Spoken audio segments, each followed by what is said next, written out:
Yo, what is going on, guys? Clutch back again with another video for you guys. So today we are going to be doing the 4-4-2 tactics.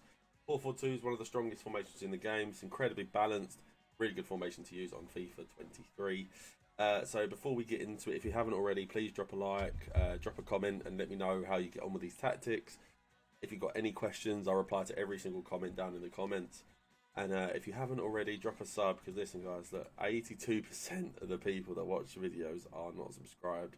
We can get that up. We might be able to hit 4K, try and get the watch hours up, and try and get partnered again, so I can bring you guys more and more videos of better and better quality. So yeah, guys, if you can, please drop a sub. It helps a ton. And yeah, guys, we'll just get straight into it.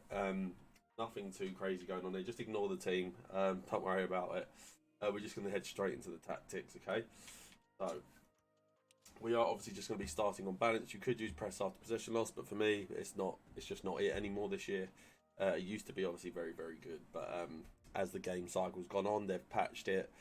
They've basically made it so your players are a bit more sporadic, and it drains too much stamina as well. So I just find the risk reward, it just isn't what it used to be. So I wouldn't use it personally. Balance for me is always the way. You get a bit of pressing. You also get, not going too crazy. I'm a big fan of balanced. I think everyone uses it, and there's a reason for it.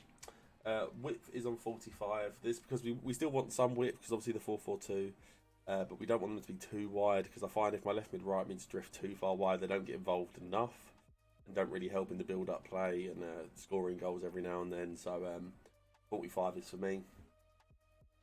Especially obviously defensively as well. It just means you have so many less gaps in your team as well. Just with those through balls, people can't make as many runs if you're narrower, and basically give people less opportunity to run in behind. Our depth is on 55. That is because we are still trying to get higher up the pitch. We're trying to press the ball, win the ball back, really get involved. Don't want to let our opponents have any clear opportunities in behind on goal. So I always find the best way to do that is to win the ball higher up the pitch, and stop it from even developing. So it's all personal, but for me, 55 is the way. Now our build-up play is on balance, so not again. It could be on fast build-up compared to a press after possession, not compared to the rest of them, obviously. But for me, fast build-up just it doesn't work with a 4-4-2. They all just kind of run forward, and there isn't the build-up and the balance of play that I love with a 4-4-2 that you just don't get with fast build-up. Obviously, if you're all out attacking, you're trying to score goals, it makes sense. But this is obviously the formation of the tactics we're generally going to be using 90-95% of the time. So for me, balance is 100% the way. Chance creation is obviously direct passing. Direct passing obviously being the best chance creation all year, will always be when the through balls are this good. If you don't know what direct passing does, basically what it does, it encourages your players to make better runs in behind if they have good attacking positioning. So obviously when you have through balls as broken as they are, it means that direct passing is obviously very, very broken.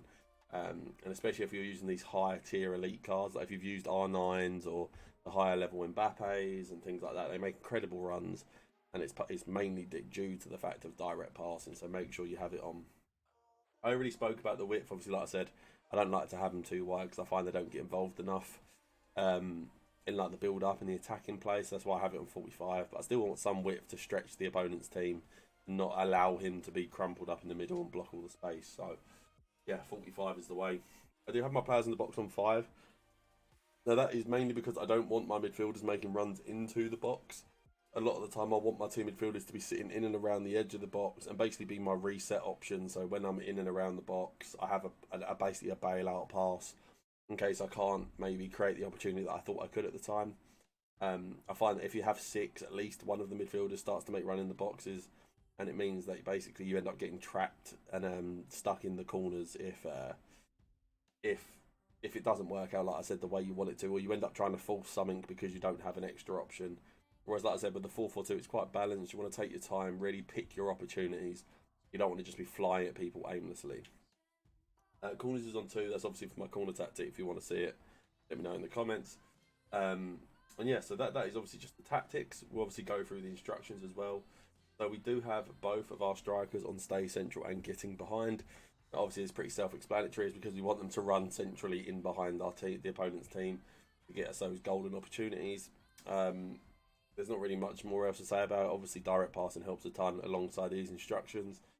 It means that your players will just make really, really good runs, and obviously give you a lot of good opportunities to score goals. Where I think if you don't have them on stay central getting behind, they drift wide and they don't make the right runs. So make sure you have both of them on stay central getting behind.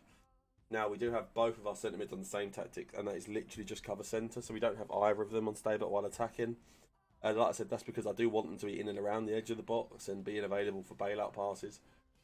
Whereas basically if you have them on stay back, they'll sit kind of near the halfway line and they're almost too far away.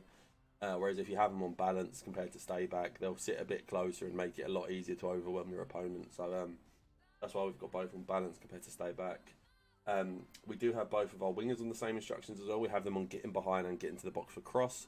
Now obviously getting behind is for when we're attacking and we want them to make those in behind the fullback runs and over the top runs, so we can kind of really try and work those cutbacks and even just score from those wide areas, because you can score obviously the Travellas. You've got finesse shots that you can score if you're green timing these long shots. So a lot of good opportunity if you're running getting behind. We obviously have getting to the box for cross as well. So if basically the other winger or maybe one of the strikers crosses it, they'll always come round to the back post. Also for cutbacks as well, they'll make good runs for cutbacks as well. So that is why we do have both of them on getting behind and getting to the box for cross. Because obviously we have both our centre mids not on stay back, that means we need our fullbacks to be a bit more defensive. That is why we do just have both of them on stay back while attacking, compared to having one maybe like stay back but overlap, so they'll kind of attack a bit more. We do just have both of our fullbacks on stay back while attacking to help the defence really try and shore up our team, guys. So guys, if you did enjoy the video, like I said, drop a like, drop a comment, let me know what you want to see from me in the future. If you do want your weekly games by professionals, visit improveyourrank.co.uk. It's a service me and Jamboo provide where we play weekly games for people, earn people the best rewards possible. So if you are interested, like I said, head to that link, or down in the description there'll be a link for you to click on as well. And like I said, if you haven't subbed, please drop a sub. We'll be uploading more content. Appreciate you guys. I'll see you guys next time. Peace.